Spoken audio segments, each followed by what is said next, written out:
city. I did it for the love. I did it for the people. I did it for us. Back on this rap-ish, I ain't even broke a sweat, homie, this practice. Pondering my next move, staring at my track list, hope I ain't miss my window. Praying like a Baptist, Seattle's own, tired of this Game of Thrones. They made a list of the best rappers and guess who wasn't on? While the disrespect continues, I'm steady packing these venues. Guess if you ain't at the table, you on the menu, and I'm that spitter, baby. They don't want you to see, but everybody's south of Capitol Hill's rocking with me. Boys smoke the trays and ponder getting their life together. I'm comfortable with my role, so I'm like, whatever. I ain't got a job, but I work hard. And you don't work hard, but you got a job. The irony is I'm judged while you feel the applause. I'm slept on, that's why I had to set this alarm. My dudes is armed, I'm armed with this arm charm. Body banging like she got that cream from Barry Bonds. Yeah. I did it for the city. I did it for the love. I did it for the people. I did it for us. X-ray season is here. A real hitter with a mic, I'm everything that they fear. With that, hood ain't the same. I was all on their ass, I'm level-headed. So yo, my dudes love when I spaz. And I'm so over Seattle's passive-aggressive attitude. They don't call you back, what they really saying is F you. While I'm from the same place, I move at a different pace.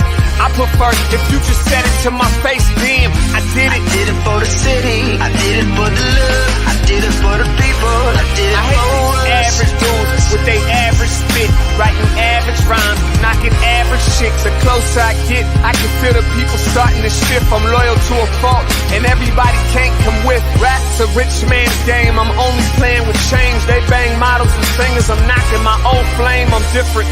The crowd, I move with the chosen few. Black thoughts, I could be the front man for the roots. No diamonds and gold, I'm on my sticks and stones. If we can see your panty line, you should have on a thong. My team is strong, through this fire we forged a bond. And they already know what it is when I get on. To the hearse, party like it's December 31st. When I'm on my deathbed, I probably cracking my nurse. You ain't got the bars to compete. I'm a verbal athlete, deflating these boys so they say that I cheat. Damn, I did it. I did it for the city. I did it for the love. I did it for the people. I did it for us.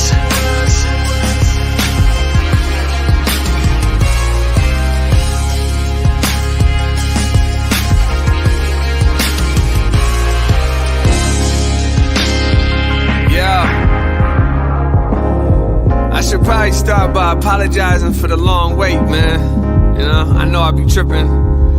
But I'm not just a rapper, I'm an artist. And, you know, my creative process is a little bit different than most. Nonetheless, I want to welcome everybody out to the Dre's Experience. I got TCF in the building. My whole camp's here with me. I got the band in here laying this cool-ass vibe. And I'm Seattle's own. Let's get into it.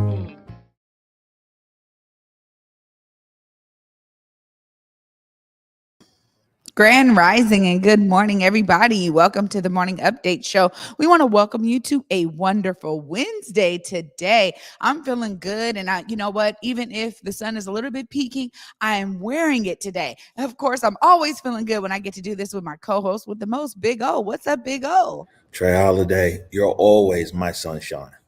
Oh, Big O. Thank you. How are you today? I'm good. You know, it's Big O on the road. We might have to get a new show. You know what I'm saying? I don't know if you're going to find me back in that studio. I'm glad you're enjoying your time. We sure miss you over here. Yeah, no, man. I'm definitely, and I'm back in studio on Monday, so I'll be right there with you. And yeah, man, looks like we got a great show lined up here today. The news was made yesterday. King County Executive Dow Constantine came out and said that, well, didn't come out. They made it official. Sheriff Cole-Tindall, who's in the studio there today, and we've got a lot of time to be able to talk to the sheriff today. I told you yesterday I got a lot of questions, so you know, absolutely, we could have gone on and on yesterday. So I'm glad that she's in the building today. Yeah, and you know, important conversations, and you know, I'm glad this is one of the first stops after after the appointment is to come and talk to us.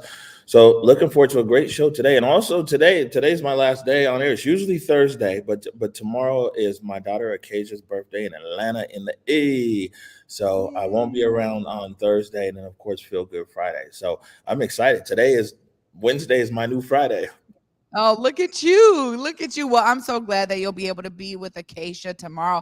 It's just beautiful to see you spend time with your daughters on their birthday week. Like, this is beautiful. Oh, so I'm glad that you'll be People with her. people ain't seen me smile this much consistently in a long time. You know what I'm saying? And so Right. I'm just trying to keep the smiles going as long as I can. We'll see what happens. Oh, and then also again this weekend, my niece Isis, I'll be in Tuskegee, Yeah. Alabama.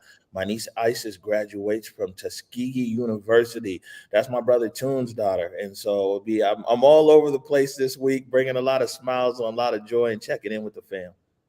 I love it. And for me, what I hear about these powerful daughters and your niece, black woman magic in the building, black girl and young woman magic. I love it. Come on, all day long.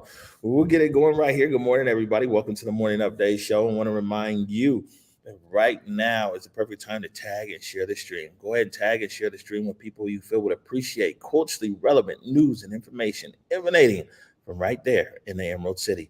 Want to give a big shout out to our partners, KBCS 91.3 over at Bellevue College and also the South Seattle Emerald. Reminding everybody, you can also listen to the Morning Update Show anywhere that you listen to your favorite podcast. So SoundCloud, Spotify, iTunes, Google. All you have to do is search Converge Media Network. And by the way, Trey, all of our shows are there across the podcast platforms, including Feel Good Friday, The Factors, The Truth with Proof, like everything. You can find all of our shows there. I'm so thankful to our podcast team for ensuring that, our shows now are available anywhere that you find your favorite podcast. It's something that's exciting for those of, those audience members and those fans of ours who can't actually watch the show. Maybe they're driving into work or whatever, but they can always tune in. So I love that we have the wide variety of ways for folks to tap in. Yeah, good stuff. Time in the show right now. I want to remind everybody, and someone to put the link in the comments, hereforuswa.org, hereforuswa.org. There's a campaign really targeting those in community who are vaccine hesitant, who, they don't want the vaccine. And for various different reasons. And of course, here at Converge, we leave a lot of space and grace for people around the vaccine. But, a lot of times people also want access to actual real information coming from people in community that looks like them. So hereforuswa.org is culturally curated information for those in our community who might be vaccine hesitant. Yeah, it's necessary too. I mean, I know that we have these home tests. We got people testing you at the doors. We got people wanting your vaccine cards. We got people who are like, no need for the vaccine. Just wear a mask. I mean, it's all over the place. It's all over the spectrum because again, it's back in the hands of business owners, of, venue owners and such. So we're seeing a wide variety of the ways that people are trying to keep the audiences safe while also, having some looser restrictions. So it's really in the middle right now. I think a lot of people out there are still have questions, still want to understand all this changing of the information because it is ever changing. Oh, so hereforuswa.org is a great resource. Come on, man. It's a lot going on around this COVID. And especially like I said, I'm in San Antonio today. And down here, and really everywhere I've been in Texas, mostly San Antonio and Houston, yeah, it's that whole mask, this and that, where is like non-existent. So, I mean, a lot of stuff that's going on is really unique, especially to us in Seattle and Martin Luther King County, because you see something very different across the rest of the country. But again, that's a great resource. Hey, we were going to talk about this yesterday and it skipped over. And I know this is something that's near and dear to you and me. And it's something we've been uplifting every year, National Foster Care Month. And this is from our partners over in the South Seattle Emerald.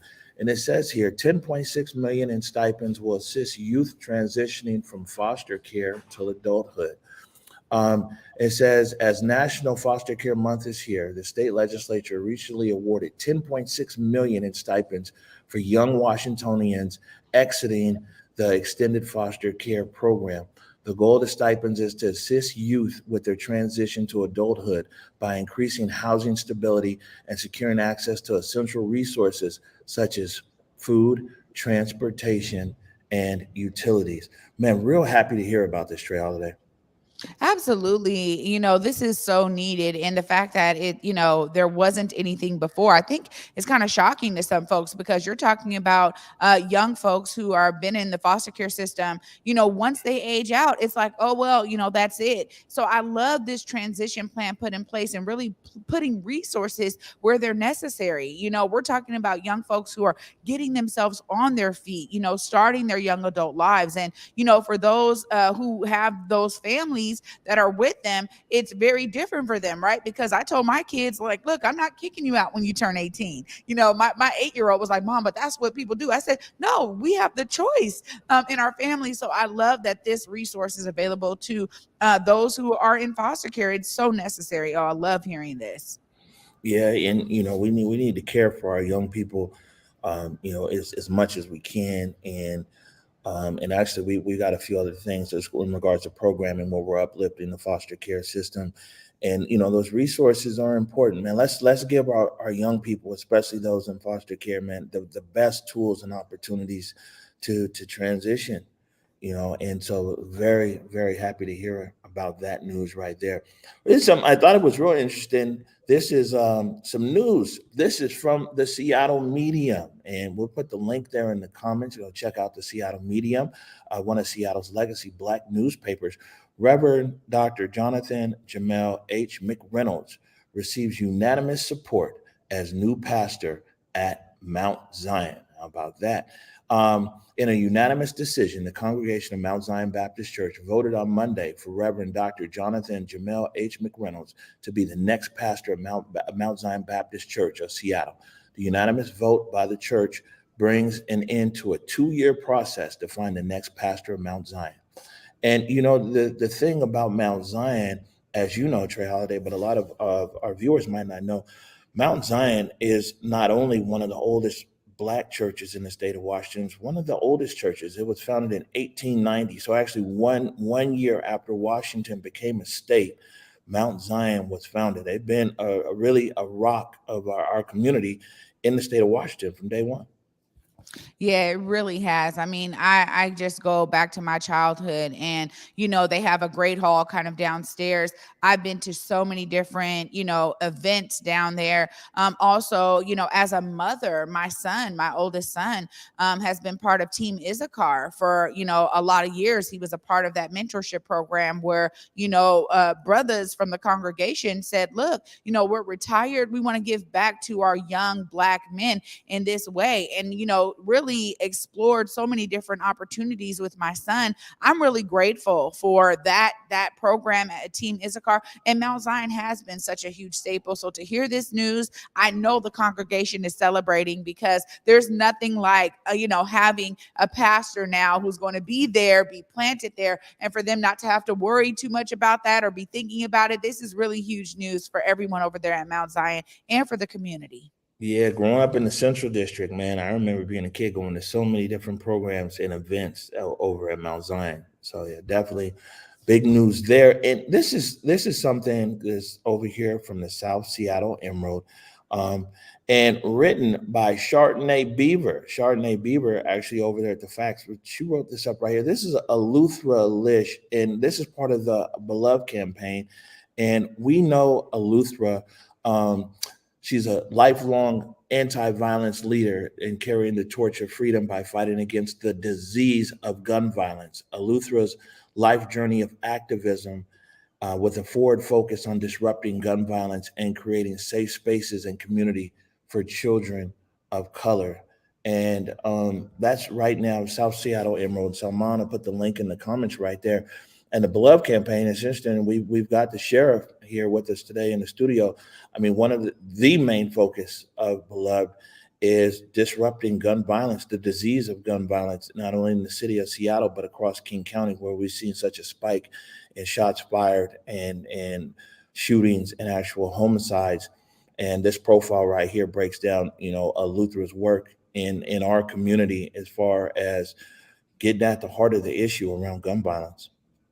Yeah, it's so important to be able to uplift. There, the thing is that there's a lot of people that have been working on this issue behind the scenes that the general public may not be aware of. So I love this spotlight on Eleuthera. I think it's so important that we understand there is a real intentional diligence that has been put behind the efforts of the disruption of gun violence. And honestly, it is a beautiful thing to be a part of, to experience the outcomes of it, but also to understand these amazing people that are continuously carrying that torch. So shout out to South Seattle Emerald for, elevating Eleuthera and her work in this movement. It's so necessary.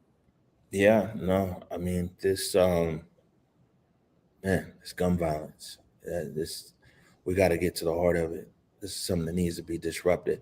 Let's see here. 11:15. We got time to fit this. We got time to fit this in. National story was kind of interesting. This was down in Los Angeles yesterday. This is from the Associated Press. Dave Chappelle tackled during Hollywood Comedy Bowl show. So this is a wild one here. It says Los Angeles comedian David Chappelle was tackled during a performance at the Hollywood Bowl Tuesday night. Security guards chased and overpowered the attacker, and Chappelle was able to continue his performance while the man was taken away in an ambulance. The assailant was carrying a replica handgun with a knife inside. Isaiah Lee, 23, was detained and arrested for assault with a deadly weapon, said the Los Angeles Police Department. Chappelle was performing his stand-up routine at the amphitheater as part of the Netflix's A Joke Festival when a man rushed on stage and tackled him. Jamie Foxx was in the wings of the stage, and Chappelle thanked him for responding to the attack. Chris Rock was there as well and jokingly asked if the attacker was Will Smith.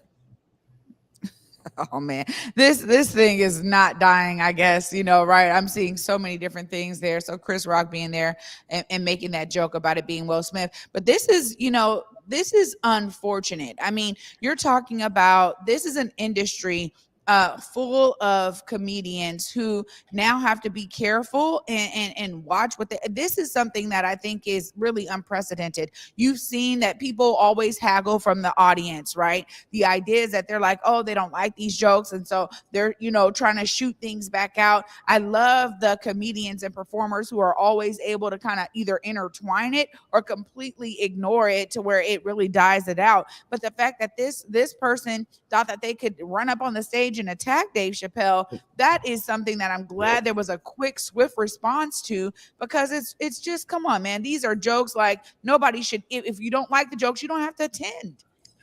Yeah, and it isn't even that he thought that he could attack him. Like, he really did. Yeah, it's interesting. And the thing is, in the routine, Chappelle was talking about how he's had to hire so much more security and all these kind of things and everything else. And clearly, I guess they need to hire some more.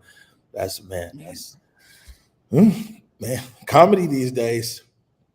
Goodness, man, it's taking on its own little life force over here. You know what I mean? We're seeing it. We saw that kind of difference between Chris Rock's response, Will Smith slapping him. I mean, we're just seeing that jokes are kind of taking its toll on certain folks. But the thing is that, again, my thing is especially for a road show, you just don't have to be there. Or if your intention is to go there to attack him, it's like you're doing this in a public way, and maybe you got to him, but now you're going to have to suffer the consequences of this attack and go to jail and face charges. Like, is it really worth it? And especially because you didn't stop him from continuing his performance. He was able to finish. So, what's the point of all of that? It just seems like, senseless violence, honestly. Yeah, well, there's a lot of senseless violence all over the place, unfortunately. All right. So we breezed through the headlines here, and looks like we got some time to really dig in deep with the sheriff. We're going to take a quick break right now. When we come back, we have new King County Sheriff. There she is, Sheriff Cole-Tindall. You're watching the Morning Update Show.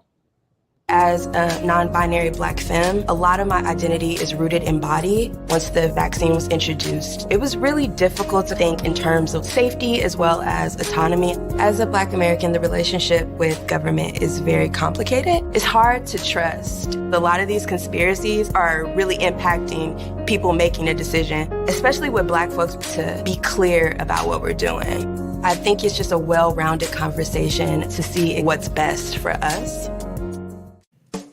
Hey there, it's Trey Holiday. And of course, Besa and I had to take a trip back to Market Street Shoes to grab some items. They always know what to show us. And let me tell you, we both spent quality time to be sure we collected some amazing additions to our wardrobes. They have some of the most unique bags, shoes, and accessories. I mean, the whole shebang. It's always a good time when I get to shop with my girl Besa. Make sure you go check out Market Street Shoes, y'all, and you too can walk out with some dope gear.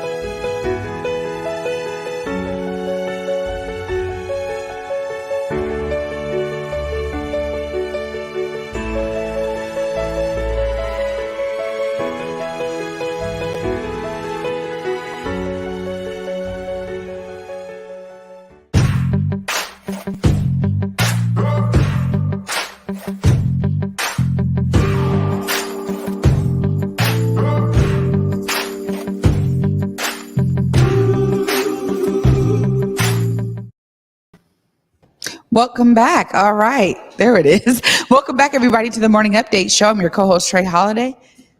Oh, yeah, I forgot. I'm your other co-host. There you go. I'm sitting there watching you. I'm like, man, I'm tuned in. What's Trey's in there talking about? Well, I'm excited for this segment right now. We get to bring in the new King County Sheriff, Patty Cole-Tindall. Thank you so much for joining us. Thank you. Good morning. Good morning. You're looking sharp. Thank you. Well, I'll actually toss this over to O. I know Omari has some questions that he wanted to make sure he asked. We can bring O in to make sure he's getting some of these questions answered. Oh, yeah. Well, I was just going to start with the introduction first. First, congratulations on your appointment. New sheriff here in Martin Luther King County. Maybe you could start and tell the audience a little bit about yourself and why you wanted to pursue this position. Sure. Thank you. I appreciate the opportunity to speak with you and your listeners, your viewers. So my name is Patty Cole-Tindall, and I am a 30-year public servant. I've actually worked with for King County for over 24 years. Started my career in law enforcement 30 years ago as a special agent with the Washington State Gambling Commission. And I moved from there to the State Employment Security Department doing investigations of unemployment insurance fraud. And then that brought me here to King County in 1998.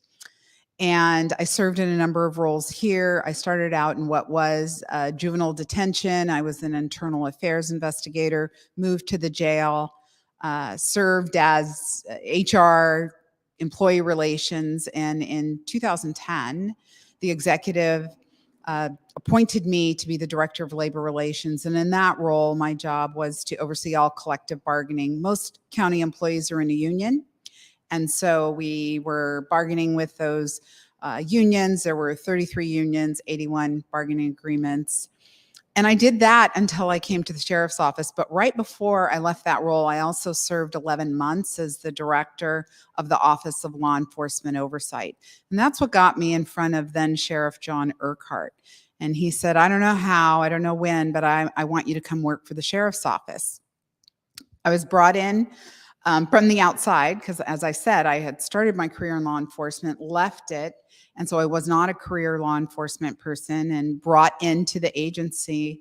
There were 35 other people that felt they should have been given the division chief promotion that I was brought in to take. So it wasn't necessarily welcomed with open arms, but And being an African-American female, I think that was also, I'm not going to say that was the main issue. The main issue was that I didn't grow up in that agency and I came in from the outside. So I was there, I did that for a while. And in 2020, Sheriff Johannick asked me to be her undersheriff, which is the number 2 role in the agency. And then the executive asked me to be the interim sheriff effective the first of the year. And here I am as the selection for the permanent sheriff. So let me explain a little bit about why I decided to apply for the permanent job, because when the executive appointed me, I said, I'm not interested. I will not pursue the permanent position. And at the time I said that, I meant it. And because I felt like my job needed to be to heal what had happened. We had low morale in the agency. We weren't necessarily revered in the community. So I really saw my focus to rebuild and repair relationships and focus on that work and not applying. So it was through that work, along with my leadership team, that a number of people, both inside and outside the agency, were like, won't you reconsider? This is exactly what we need. And, I pushed it away. And then I really gave it some serious thought. And I thought, you know what? Why not me? I am a non-traditional police executive. Why not me? And so I let the executive know of my intent to apply. I applied right before the closing date and was named a finalist. And then, as you said, yesterday, it was announced that I'm the appointment for the next sheriff. Wow. Well, I just want to say, I think that, I really appreciate you giving us that background and the history, because, from my perspective, one of the things that I was even talking about yesterday as the announcement was made was how necessary it is to be thinking about the relationships with community, and the idea that that can be something that is you as now King County Sheriff can carry forward. And it's not just an initiative from, HR or the administrative side or whatever, but really from the sheriff's perspective, I think is so key and crucial to that work. When you talk about what you were able to do during this kind of interim phase and why people were resonating with the need for you to really take on this position, what are some of the things that really stand out to you in that time frame that had people saying, will you reconsider? What are some of the things you were able to do in that time frame? So there's a few that I can speak to. So one is just creating a relationship that should have been already created. That was with the NAACP. When we reached out to them and said, we want to partner and have a relationship, they were like, well, who? The King County what? Because they're used to dealing with Seattle Police, Bellevue Police, but had not had a relationship with the King County Sheriff's Office when we are, in the same community. Mm-hmm. And so we started that work and started that relationship. And, I will say that initially they were a little hesitant. They were like, is this just like a one and done? Or are you going to be in this for the long haul? Because they wanted to, if we're going to partner, it's going to have to be an ongoing relationship. And I was like, absolutely. We want to be transparent. We want to open up and show you what are doing. We want you to help us figure out maybe what we can do better, how we can be responsive to the community in a better way. So that's one example. Another example of dealing with or engaging with community that I'm really proud of is the work with WELD. WELD is an organization that deals with people who have been previously incarcerated, and it's helping them to be successful once they reintegrate back into society. And most, I think, would say, well, why are you spending your time there? Well, I think it's key, and they really are not that different than you and I, right?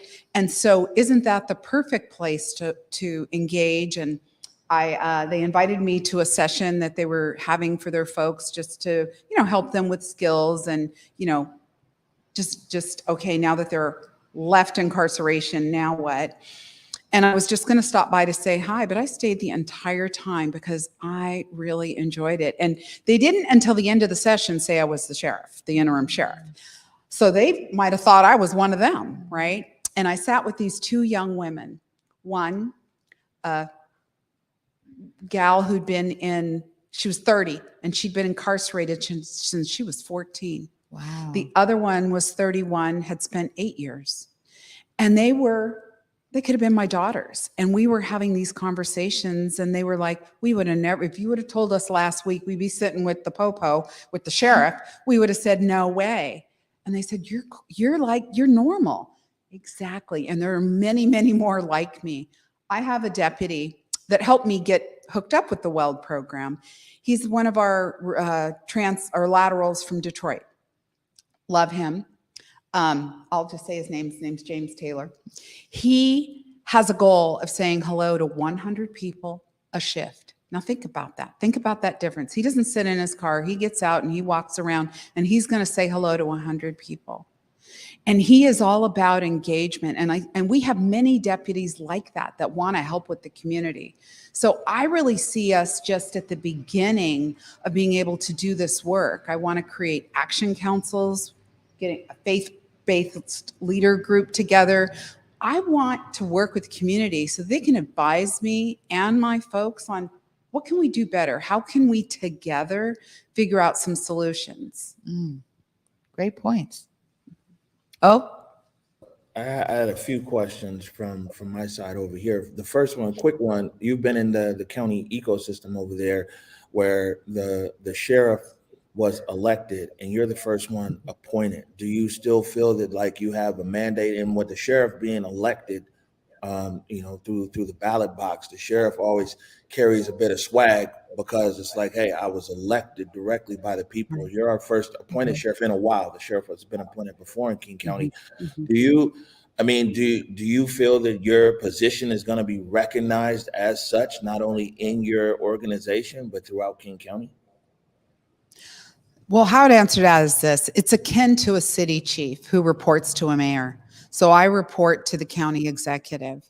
And so he is the boss. I mean, I see my role is to explain and bring, what are the pros and cons to an issue.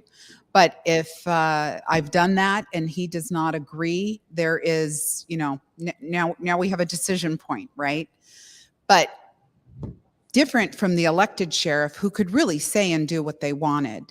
The appointed sheriff, I don't have that latitude, but I also see the benefit of being able to partner with the executive and his team on issues such as budget. I mean, I feel there's a number of things that we need to right size in our agency, and I need money to do that. We can talk about body cams. I need money to do that. And being that we are part of the bigger county, there's going to be that support to help us be successful. Because if we're not successful, it reflects on the entire county, where I think previously having an elected sheriff, there could be this distance. So I actually see it to be a benefit. And I have worked directly for the executive for previously. So he knows what he's getting with me. I am a collaborator. I'm a problem solver. And I don't see it as a detriment. I see it as an opportunity to partner and to help us as law enforcement with the exec be responsive to the community, but also to our BIPOC communities, because I know that one thing the executive has asked not only of me, but other department directors is to lead through racial justice. So we will be working on that in the sheriff's office. And I think when you have an elected sheriff, they don't have to share the value of the greater county. Right. And speaking of that, what are some of the challenges then in the sheriff's office? I live in the city of Seattle. And so, interaction with the sheriff is very minimal there, unless like special events or transit or something like that. Maybe you could explain to our viewers the job of the sheriff and the size of the county, and also where you have areas like Skyway, which has per capita the biggest Black population in the state of Washington, but then also you have areas of like say North Bend, which is also within King County. Right. Okay. Thank you for that. So we cover 2,300 square miles. We have 12 contract cities. These are cities that contract for police service with the sheriff's office. Cities such as Covington, Shoreline, Burien, Newcastle, Maple Valley. We also have the Muckleshoot tribe that we police for. We have 2 transit agencies, Metro and Sound Transit, and we also have the King County Airport. So we cover a lot of territory. So in Seattle proper, our folks basically cover transit, which is the Metro Police. We have bees, they're on bicycles, but also other Metro officers, and then the Sound Transit. But so the unincorporated areas that you talk about, we have a number of those, Skyway being one, White Center, where we were yesterday when the executive made his announcement. These are unincorporated areas that are very different, as you said, from North Bend. So our role is going to be to work with all the different communities to learn what they need specifically, how we can best partner, how we can learn together. What are some of the problems? What are some of the solutions? And then also I see us working more closely with social service agencies, such as community passageways, and partnering with them the way that Seattle Police partners with them. So I'm just really intrigued by that. So we have so much opportunity in the sheriff's office, and we do cover a large area. We cover Vashon Island. That's also. So does that explain a little bit about, yeah? Well, it does, in the sense that, like, so people should realize, there you go. People should realize, like, the city of Seattle is 88 square miles, and you just said the county, 2,300 square miles. So, yeah, it's a very big area. But my next question is, and I also wanted to get on this issue of gun violence that's occurring. But one thing here is, what are you doing, or what's your plan in going into the King County Sheriff's Office and being the sheriff now, and in ensuring that internally your ecosystem isn't working against you? I mean, we've kind of seen this play out before. Chief Best came in with a lot of support from community. Black people rallied around Chief Best. But, our reporting here over the last few years, we found incident after incident where Chief Best command staff worked against her best interest and the people of the city of Seattle. And I'm not giving her an exemption. I say yesterday, is the same chief that deployed tear gas and everything else, and this massive police violence that occurred here in the city of Seattle. But internally as well, Chief Best was fighting a battle inside the Seattle Police Department, because people in the Seattle Police Department did not want to see this Black woman there be the chief or be successful. They actively worked against her, and we've reported on it time and time again. You now, Black woman, going to be the sheriff now of King County. What are you doing to make sure that you're not getting sabotaged from the inside of your own organization? Yeah, that's a good question. And what happened to Carmen was very, very unfortunate. I would say this, that I have worked ever since I came to the sheriff's office, which was October 2015, to prove myself, to prove my worth, to prove that I deserved to be there, right? That I wasn't just an accident that showed up. It was intentional, and that I was bringing something that was different and nuance to the King County Sheriff's Office. And through the years, I have been able to gain the respect of the folks inside the agency. And I firmly believe that employees who feel respected by their leaders will then go and show that respect in their interactions. So to the community, to each other, to colleagues. But I really feel, for me, what's been important is to establish the relationship with my staff. And I'm not saying Chief Best did not do that, but I believe that my leadership team is solid, and they are with me 100%. I mean, they understand I am different. I didn't grow up in a police agency, which that would be what the same is. So I am different. But it's this respect. It's the way I have come into this agency, been there 6.5 years, and slowly gained the respect of even what I would say were critics, people who are like, why is she here? She's not a cop. I'm not going to say that it was ever overt about the race, that I was Black. It was more that I was an outsider. And so one by one, I have gained the respect of folks. And I'm not saying I'm everybody's cup of tea or everybody's fan, but what they're going to get with me is consistency, which I think is important in leadership. And I do believe the command staff, and when I say command staff, that's not just my immediate team, that's the precinct majors, the city, contract city chiefs, and our sergeants that are running the day-to-day of the operation. When they believe that the leader is in their court, they are going to stand up and do the right thing. And I believe that's what's happening. So I will continue to do that in this agency. And if I find that somebody is, as you say, sabotage or doing something that is inconsistent, we will deal with that and address it. And I have the full support of the executive in dealing with those things.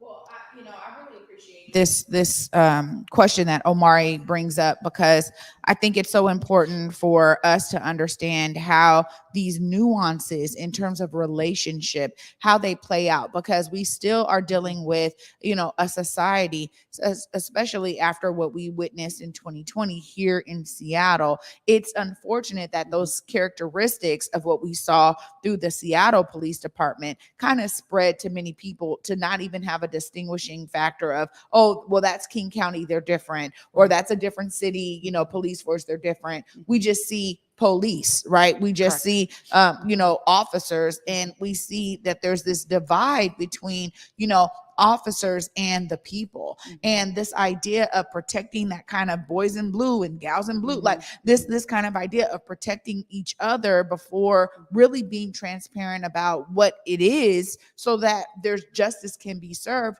We've just experienced that a lot. So I really appreciate you talking about the nuances, but I think that that's something that people need to understand even more. And when you think about your approach, because you are saying, look, I'm an outsider, I wasn't, coming through the cop ranks, I didn't do that pathway. You have a different understanding of how you're doing it. You talked about the relationships in community and the relationships you're building with your team. How does a community get to connect to that and resonate with that if they're not a part of NAACP? I'm talking about the regular, family member, community member out there who's like, man, I don't have no connection to what they're doing over there at the King County Sheriff's Office. How do you connect with those individuals? Well, I'd like to invite people to reach out to me directly, because I'm interested in developing, I have a number of groups. And maybe we do something where I'm just, as you're talking, I was thinking we could have sessions where we just invite the public to come and interact with us. So they can learn about the King County Sheriff's Office. Because you're right, people in this area, when they think about the police, they think about SPD, Seattle Police. They don't necessarily think about, or I've had somebody ask me this question: what does a deputy do?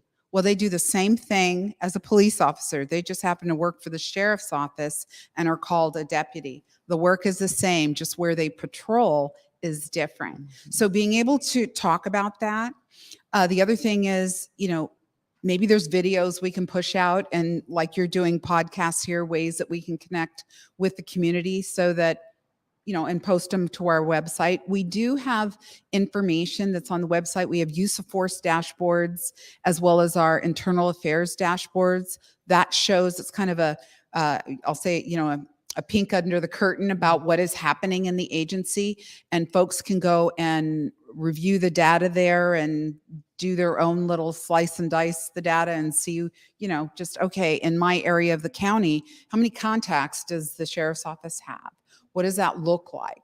And then with the internal affairs data, what complaints are coming in about our deputies? And then what are the investigations and the dispositions of those? So I think any way we can engage with the community, but I am very open to ideas. So I'm excited because we have a blank slate. We can really together figure out what is it that this community wants and expects from the King County Sheriff's Office.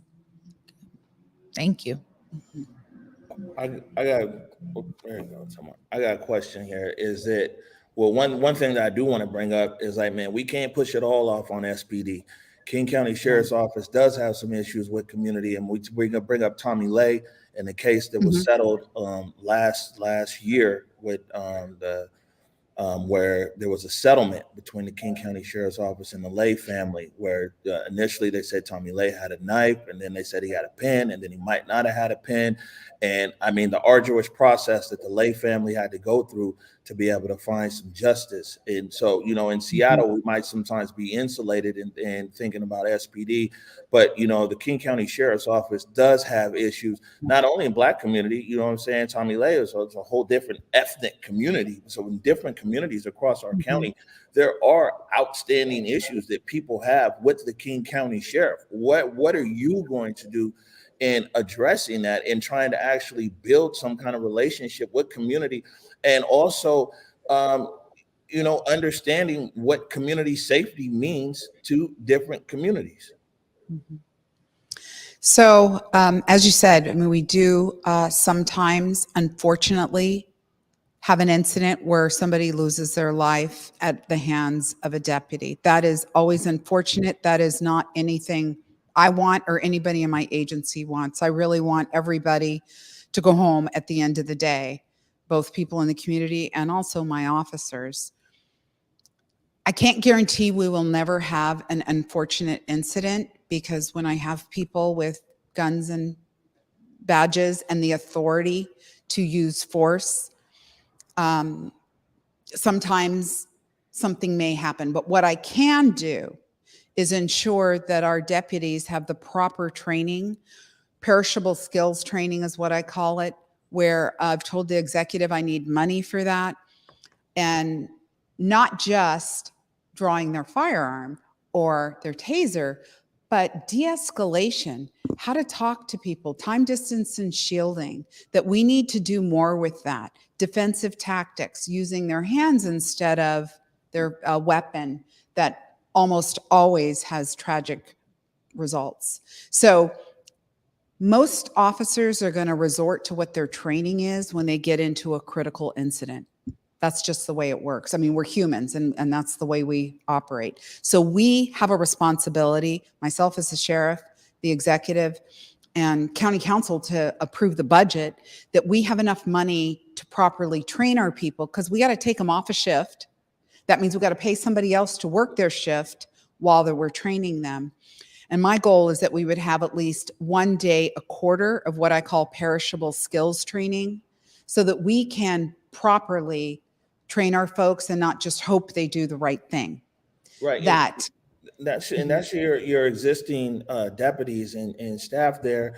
And I think the training is important. And one thing that we see that's going on here in the city of Seattle is when they're talking about they need more officers they want to hire more officers, and they're talking about bonuses and everything else. But I don't hear anybody talking about what's the type of officer. Is it an officer that is used to dealing with diverse communities, or is it, you know what I'm saying? What type of officer? And that's something that's never seems to be addressed, is that, but before we have to reach people who are in the system, they have to have training. But what's the plan for the type of deputies that you want to be recruiting into the sheriff's office?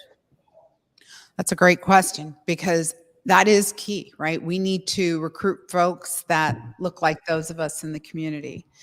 And women, we are very, very low on women. And there's a national initiative called 30 by 30, 30% female by 2030. We have signed on to that, and we hope to achieve that. We're 11% female.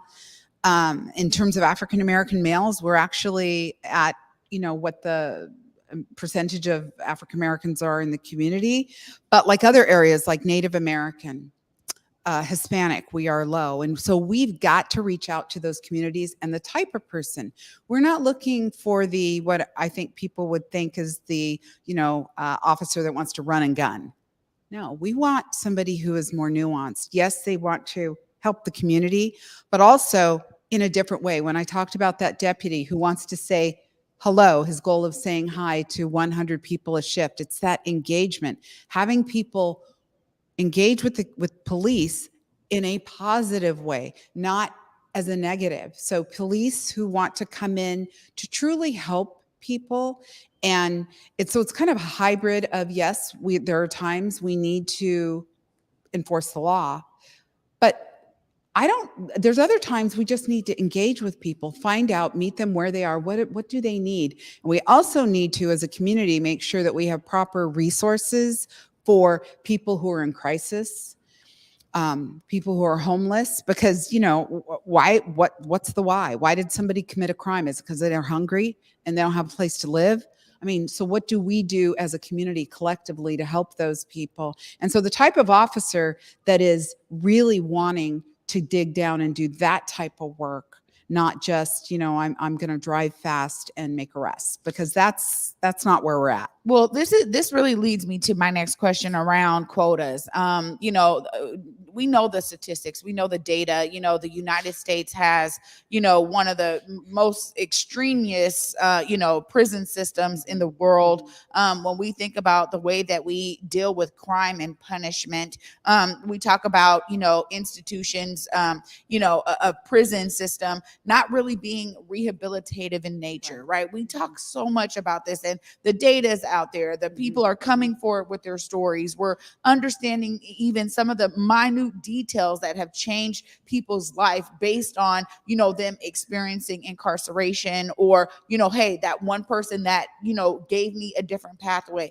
When you talk about community passageways, and I think about programs like Choose 180, that we see that we need to be treating the whole person. But I wanted to ask you, in terms of, as King County Sheriff, how do you deal with all of that? The data about us, having this kind of, hard, stark, response to crime, but also the fact that it's because of these situations and the nuance of people living out here in, unaffordable cities and all of that really drive it. I just wonder how you, as King County Sheriff, can bring this kind of, again, outsider approach to a lot of these things that are like, it's not about the amount of tickets you're giving, and it's not about the amount of people that you're putting in jail, and how you can disrupt this system that seems as though that's what a lot of people in the community aspect and perspective are dealing with.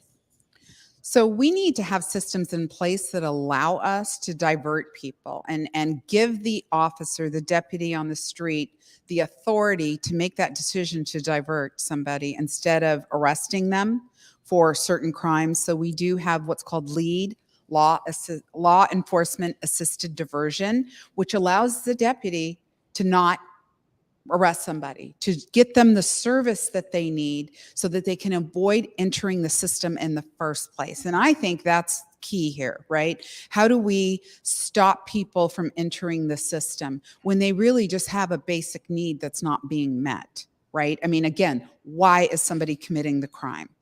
And if we can create more programs that are available to help people who are in crisis, then I think we will start to see the effect of fewer people, BIPOC people, filling our jails. But that costs money too. And we need, as a community, to invest in that, but also then work with these community organizations, these social service organizations that are already in place doing this good work. So I see it as something that we embrace. We do here in the sheriff's office, but we need more of it and more money so that we can work with the community to do more. Right. And when Trey brought up something, she said there, data and using data.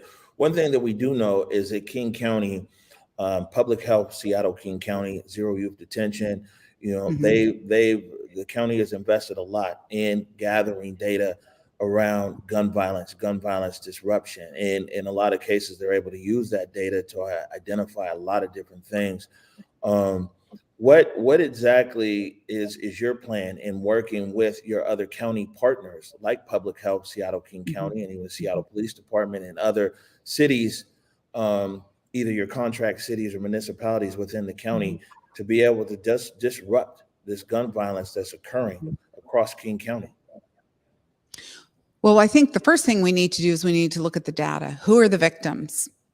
Where are people getting the firearms that are using them? We need to also focus on the retailers, and that they, when they sell these firearms, ensure that they are passing on responsible gun ownership to the people that are buying them.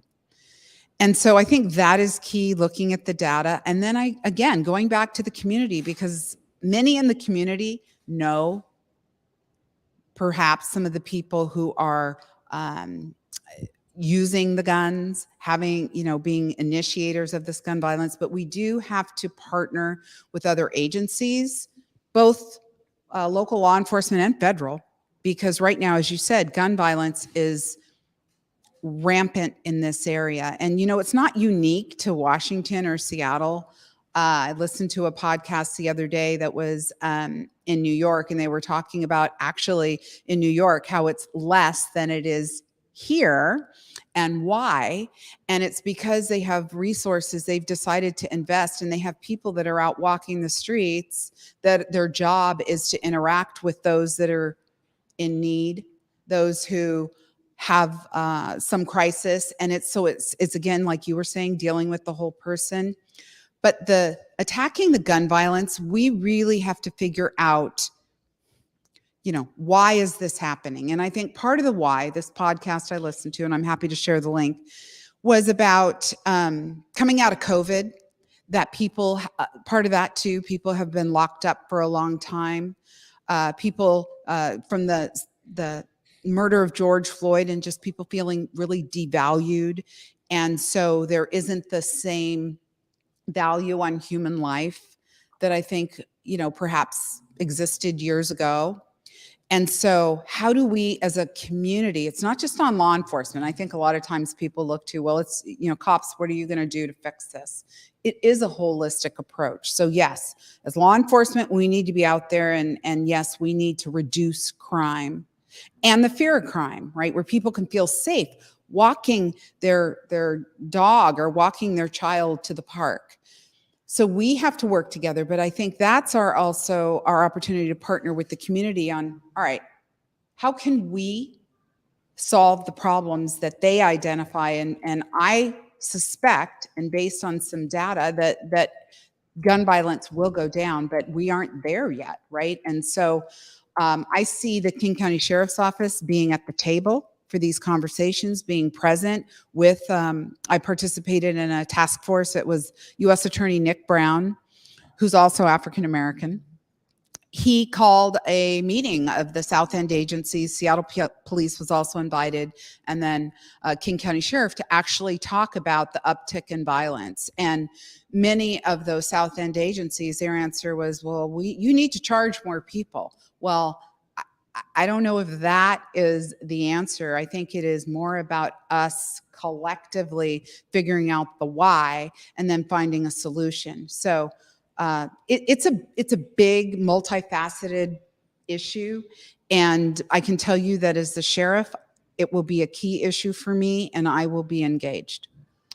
Well, thank you for that. I know we're coming up against time. Oh, I had only just one last thing, because I'm a Black woman, you're a Black woman. I had to ask, how important it is for you to be, in this position right now and bringing your lived experience. Mm-hmm. You talked about your professional experience, mm-hmm. but your lived experience as a Black woman in this country, right? To this amazing, position of leadership here as King County Sheriff. Well, it's not lost on me that I'm the first African-American sheriff for King County, but also the state of Washington. Mm. And so that to me is a big deal. I'm reminded, I have people that tell me that this is historical. And so it is important, but what I say is this: I feel that, now little Black and brown girls can see, what, I can be the number one person in an agency too. Carmen Best was number one. So they see us. Kenyatta Jackson being the first Supreme Court Justice Black female, they can see themselves that maybe they will be part of that, maybe they can make history. So I feel that it is important. And so that is part of my lived experience. But I also would say, I think my non-traditional path to get here also makes this unique, because at this space, at this time, King County, again, is doing something different. I will say that I'm not sure there's a lot of support, like around the state. A lot of the other sheriff's offices are concerned about their sheriff's office also going from elected to appointed. And then when you have a non-traditional candidate that's been selected, that also, I think, sheds some, concern for some people. But I'm just, I'm excited about the work ahead. Right on. Thank you so much. All right. Well, good stuff. Well, I would say this, ma'am, is that, I hope that through your tenure here as sheriff, that you will continue to check in. I mean, we're I'm glad that you came and you made us one of your first stops after the appointment. And I hope that you remain accessible, not only to us, but to other media, especially Black media, and accessible to community. And we look forward to following up with you throughout your time here as the King County Sheriff. Thank you. I'd be happy to come back anytime. Thanks. All right, Trey. All right. Well, thank you so much again for joining us in the Black Media Matters studios. This has just been another great episode. I know we're running up against time, but I want to make sure that we get this in. So before we go, do you want to play the clip from This Brian? is Brian. So with Seattle News, Views, and Brews tonight, we got Brian Callen right here giving an update on what people can expect. Hey there. Sorry I can't join you in person, but I did want to make sure that I touched base with you to let you know what's happening on the podcast tonight and what's happening with your city government right now. As a matter of fact, the Finance and Housing Committee is doing some work, a budget forecast they're looking at actually today in the Finance and Housing Committee. They're talking about what's happening with those federal funds that were used for COVID relief. Where are those going? When are they going to run out? Looks like the end of this year. They're also budgeting ahead, looking forward into the next year, trying to figure out where their different revenues are going to come from, where they're going to go. You might remember that the mayor was talking about this just a short while ago, 2 months ago, as a matter of fact, during his State of the City address, that there's about a $150 million budget gap. So how's that going to be filled up? They're talking about perhaps using some of the payroll tax money that has come in there, some of the excess money. We'll see where that goes, but that's a big conversation as well. Also, Finance and Housing is talking about the housing levy, which is up for renewal at the end of next year. So a lot of crazy things on the ballot there to discuss too. But I really wanted to talk about something on the podcast tonight and hopefully check in with you about this, is about this whole deal with the SPD and the hiring bonuses. The Seattle City Council has been scrapping about this for some time. We took a look at a meeting from last week during the Public Safety Committee hearing when Councilmember Herbold and Councilmember Nelson were kind of going at it over this. Councilmember Nelson has some different ideas about how much money should be going towards a police bonus type of program. Councilmember Herbold isn't really on board with it just yet. Councilmember Nelson kept on pushing with this during the meeting here, didn't really have this on the agenda, was pushing for this. Here's how the exchange went down. We have 2 more items on our agenda, and so I would like to close debate. Thank you. I actually do. I'm sorry, with all due respect, this should be the job of Public Safety Committee, and I do have an alternative ordinance that I would like Allie to briefly speak at. I am requesting, as the chair of this committee, to move on. And so with that, I'm closing debate on this issue. All right, so that was the breakdown from last week. Where's this going to go? Well, you know it's going to be on the City Council's docket over the next couple of weeks, so we'll be keeping an eye on that. But some differing ideas as to what to do with the different money that the Seattle Police Department is going to have in surplus at the end of this year. Remember, they said they were going to hire about 125 new officers. Doesn't look like that's happening. They're looking like closer to 80 or so. So with that extra money, could be about $4 million there.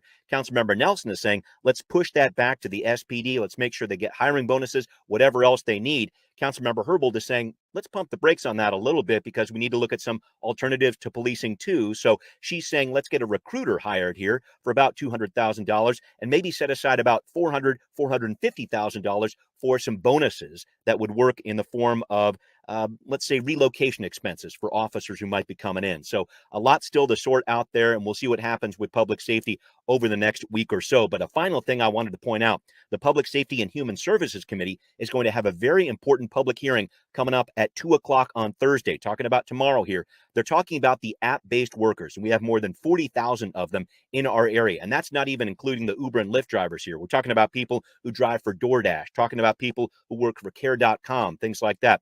There's a very important public hearing that's happening tomorrow at 2 o'clock where the council is going to be talking about their pay up legislation that would establish a minimum wage for those app-based workers. There's a lot to it, very complicated issue. We're breaking down some of it on Seattle Channel later this week, so I'll check you out there. But I want to make sure everybody checks out Seattle News, Views, and Brews tonight on Converge at 7 o'clock. Thanks, guys. Woo, thanks so much, Brian. Yeah, I know we're up against the clock, but I got to throw this in here again. That conversation around hiring more officers and a bonus, I'm not hearing anybody say what type of officer. You know, You're right. who's going to serve our community. Real quick, Trey, two things before we get out of here, man. Reminder, this is Seattle Opera Band, and you had Norman Garrett there yesterday, The Marriage of Figaro, May 7th through May 22nd. So I'm going to put the link in the comments there. And then you had Auntie Viv. In here yesterday, and this is Doors, and we're actually a partner with the Seattle Theater Group. This is their fundraiser. It's happening on the 7th of this month over at the Paramount. Smokey Robinson is going to be in the building. You'll be in the building too. Absolutely. I'm so glad Converge will be there. I'm looking forward to it. It's going to be an amazing day, an amazing night. I know some great folks are going to be there, so looking forward to it. All right, Trey, we're a few minutes over. Any last words before we get out of here? Just always see yourself as a part of the solution, be inspired. We have Sheriff Cole-Tindall here who was telling us about her experience and why, she's coming from the outside and how she's going to be changing the sheriff's office over at King County. I think it's important for all of us to understand that we have something to bring to this world to make it better, man. See yourself as a part of the solution. Right. And also when you're saying being accountable and being part of the solution, what community can do is keep this new sheriff accountable to her position. It's very important out there that you, the citizen stakeholders of King County, keep all of our people that are in a power position, whether elected or appointed, accountable to their role. With that being said, man, this is the last day of the week for me. I'll be back on Monday at 9 a.m. I want to remind everybody, though, go forward in your purpose, go forward in your humanity. Till tomorrow, 11 a.m. Peace. Peace.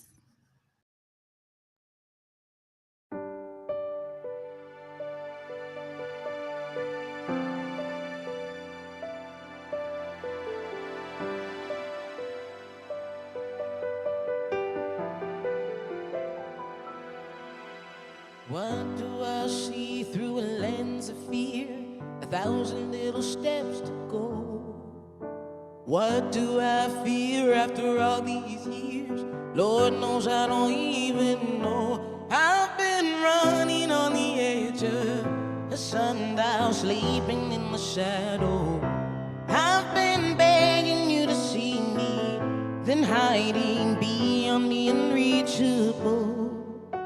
Looking out left on a right-hand turn, just trying to make a deal. A lazy shoes and love is a love that turn. That's the kind of food that heals. I've been searching for the end of an era, waiting to be ready. The world is bigger than a moment. Be steady, that's how you can feel it's real. But I feel naked in my new clothes, 'cause I got used to hide.